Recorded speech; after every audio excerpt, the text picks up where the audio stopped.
हळद रुसली कुंकू हसलं मालिकेत आज आपण बघणार आहोत. दुष्यंत कृष्णाला रागात ओढत घरात घेऊन येतो आणि तिला म्हणतो, का केलंस हे तू असं? कशाला हे ड्रेस आणि हाय हिल्स वगैरे घालून आलीस तू? आहे तुला सवय याची हाय हिल्सची? कोणी सांगितलं होतं करायला हे? कशी धडपडत आली त्यांच्यासमोर तू? कशाला स्वतःचं डोकं चालवतेस ग? कृष्णा म्हणते, अहो तुम्ही असं का बोलताय? ही कापडं तुम्हीच आणून दिलीत नवं? दुष्यंत म्हणतो, मी? कृष्णा म्हणते, होय तुम्हीच म्हणला होता कापडं आणून ठेवलीत ती, घालून खाली ये, म्हणून मी आलो. दुष्यंत म्हणतो, मी ठेवलं होतं हे? मी का? मला वेडबीड लागले का? मी कशाला असे ड्रेस देईन तुला? कृष्णा म्हणते, अहो मग म्या स्वतः कशा पाय अशी कापडं घालन? कृष्णा दुष्यंतला तो बॉक्स दाखवत म्हणते, हे बघा, हे समजा तुम्ही आणलं होतं ना, या बॉक्समध्ये ही कापडं होती. दुष्यंत म्हणतो, कृष्णा ह्याच्यात साडी ठेवली होती मी तुझ्यासाठी. कृष्णा म्हणते, अहो नाही हो, यात साडी नव्हती. आता बळजाबाई कृष्णाला म्हणते, कृष्णे खोटं कशाला बोलायलीस ग? दुष्यंत तुझ्यासाठी साडीच आणणार नवं, ही असली कापडं कशाला आणल तो?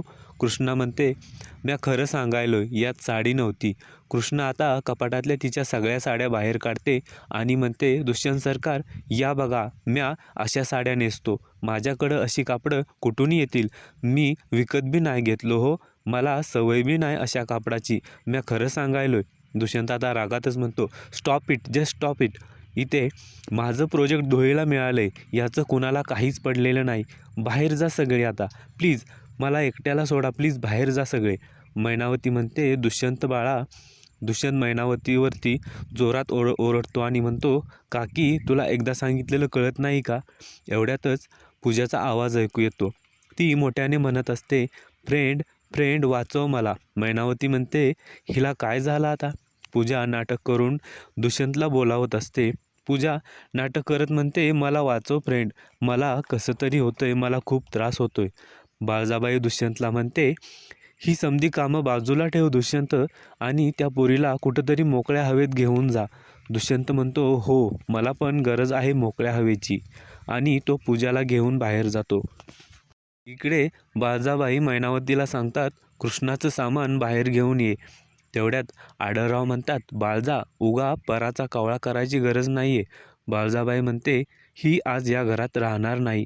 आढळराव कृष्णाला म्हणतात, ओ सुनबाई, जाऊ द्या, तिकडं लक्ष देऊ नका, ही चावी घ्या आणि वाऱ्याच्या वेगाने निघा आणि त्या पाहुण्यांकडून तुमच्या सौभाग्याचं सपान परत घेऊन या. कृष्णा आता गाडीला किक मारते आणि लगेच जाते. इकडे दुष्यंत पूजाला घेऊन मोकळ्या हवेत बाहेर आलेला असतो. पूजा नाटक करत म्हणते, फ्रेंड हे कुठं आलोय आपण? दुष्यंत म्हणतो, अगं असं काय करतेस पूजा, तू म्हणाली ना की घरात त्रास होतोय तुला, म्हणून आपण बाहेर आलोय. ते दोघं गाडीतून बाहेर येतात. दुष्यंत आता पूजाला म्हणतो, बरं वाटतंय का आता बाहेर मोकळ्या हवेत? पूजा म्हणते, हा फ्रेंड तुझं नाव दुष्यंत आहे ना? पूजा म्हणते, आय डोंट नो वाय, पण मला तुला डी म्हणावंसं वाटतंय, म्हणू मी तुला डी? दुष्यंत म्हणतो, नाही कशाला, दुष्यंत इज फाईन, किंवा तू म्हणतेस तसं फ्रेंड म्हण ना. पूजा दुष्यंतचा हात पकडून म्हणते, थँक्यू सो मच. आता तिथून कृष्णा जाताना दिसते. दुष्यंत अचानक म्हणतो, ही कृष्णा कुठे निघाली आता? इकडे बाळजाबाईनं कृष्णाचं सगळं सामान बाहेर काढलेलं असतं. ती म्हणते, इथून पुढं ही पोर या घरात राहणार नाही. आढळराव म्हणतात, हे ठरवणारी तू कोण ग? बाळजाबाई म्हणते, या पोरीला मीच काय, माझा लेकसुद्धा नांदवणार नाही. आढळराव म्हणतात, पुण्यांदा सांगतोय तुला, हे समजा ठरवणारी तू कोण ग? ज्याच्याबद्दल एवढ्या कळकळीनं बोलायलीस त्याचा या समध्यामध्ये काय मत आहे हे जरा विचारलंय का? एवढं साधं समजत नाही का तुला? दुष्यंतला ठरवू दे त्या पोरीनं इथं राहायचं का नाही ते. कृष्णा आता पाहुण्यांचा पाठलाग करत येते आणि त्यांच्या गाडीला अडवते. मुजुमदार मॅडम खाली उतरतात आणि कृष्णाला म्हणतात, हा काय वेडेपणा आहे? कृष्णा म्हणते, साहेब जे काय घडलं तो अपघात होता, तुमचा अपमान नाही हो. कृष्णा साहेबांना म्हणते, दुष्यंत सरकारांचं बरोबर होतं.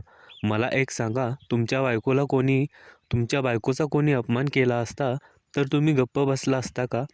मुजुमदार साहेब म्हणतात, दुष्यंतने खूप मोठी चूक केली आणि त्यामुळे त्याचं खूप मोठं नुकसान होणार आहे. कृष्णा आता खालचा चिखल उचलते आणि साहेबांच्या गाडीला लावते. ती म्हणते, आता मला सांगा, या गाडीला हा एवढासा डाग लागला आहे, मग तुम्ही एवढ्याशा डागापायी ही गाडी टाकून देणार का? नाही नवं. आता कृष्णा तिथल्या गोलू नावाच्या मुलाकडून एक फुलाचा गुच्छ घेते आणि साहेबांना समजावते. ती म्हणते, मला सांगा, या फुलांच्या गुच्छामधलं एक फूल खराब निघालं तर तुम्ही अख्खा गुच्छ फेकून देणार? नाही नवं. कसं आहे, म्या शेतात राबणारी शेतकरी आहे. आमच्या कष्टानं पिकवलेलं पीक जेव्हा मानवर काढतं की नाही, तेव्हा आमच्यासाठी लय आनंद होतो बघा. पण जेव्हा अवकाळी पावसानं आमचं पीक वाहून जातं, त्याचं नुकसान होतं, तेव्हा आमच्यासारख्या गरीब शेतकऱ्यानं कोणाला दोष द्यायचा, पावसाला की स्वतःला? कृष्णा म्हणते, साहेब नीट विचार करा. म्या दुष्यंत सरकाराला नीट ओळखतो. ते हार मानणाऱ्यातले नाहीत हो. एक संधी हुकली तरी ते दुसऱ्या संधीसाठी पुण्यांदा उभा राहतील. आता तिथं दुष्यंत आलेला असतो. तो म्हणतो, मिस्टर मुजुमदार, माझं चुकलं. तेवढ्यातच मिस्टर मुजुमदार दुष्यंतला म्हणतात, I am really sorry Dushyant. मी तुझ्याच घरी येऊन तुझ्या घरच्या लक्ष्मीचा अपमान केला. पण काय होतं, आपण वेल एज्युकेटेड लोक कधी ना फार शहाणे समजतो स्वतःला, पण गावाकडच्या अस्सल शहाणपणा पुढे आपली अक्कल कमीच पडते. त्याची जाणीव मला आज झाली. दुष्यंत म्हणतो, आय डिडंट गेट सर. ते म्हणतात, तुझ्या घरच्या लक्ष्मीनेच माझे डोळे उघडले आणि सगळा राग विसरून मी अभिराम मुजुमदार ही डील ॲक्सेप्ट करतो.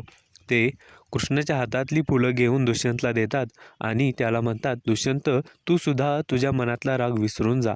All the best. आपण आजच ॲग्रीमेंटवर सह्या करूया. उद्याच्या भागात आपण बघणार आहोत, दुष्यंत कृष्णाला म्हणत असतो की मी या बॉक्समध्ये तुझ्यासाठी साडी आणली होती कृष्णा. त्या साडीऐवजी हा ड्रेस कुठून आला? तो कृष्णाला म्हणतो, कृष्णा, तुला कोणावरती शंका आहे का?